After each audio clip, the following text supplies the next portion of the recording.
The Catholic Church has a history of hiding abuses committed by its clergy and protecting the perpetrators. But new revelations of abuse continue to emerge. An article published in the February issue of the Vatican's women's magazine contained reports by nuns recounting sexual abuse by priests.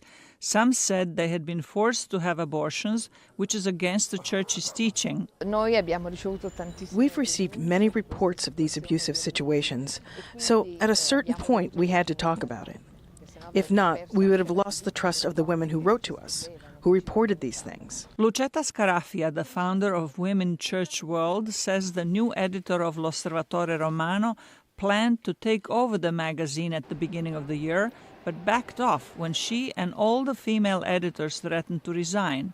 But she says after the publication of the article on the abuse of nuns, L'Osservatore began a campaign to sabotage the women's magazine.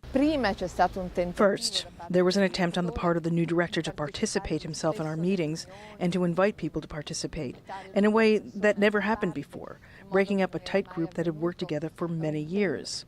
We managed to block this attempt, but then what happened was we noticed a form of delegitimization of our work, that is, articles in the daily newspaper that addressed the role of women in the church from a point very different from our own, without us being able to respond. It was like there were two separate souls in the newspaper, one opposite ours. As we did not want to have women confronting women, so we decided to end this experience after 7 years. The article on the abuse of nuns has been praised for breaking ages of silence on the issue. Following its publication, Pope Francis acknowledged the abuse has happened. We were a real novelty in the Vatican, a new initiative because we were born spontaneously, not chosen from above. We created it. We got the permission from Pope Benedict. We've always run it ourselves. We chose who ran the magazine. We chose ourselves, the people who were part of the editorial committee.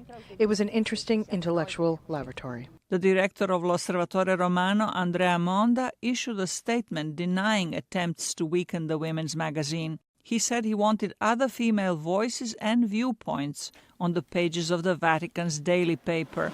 Zlatica, Hoke, VOA News, Washington.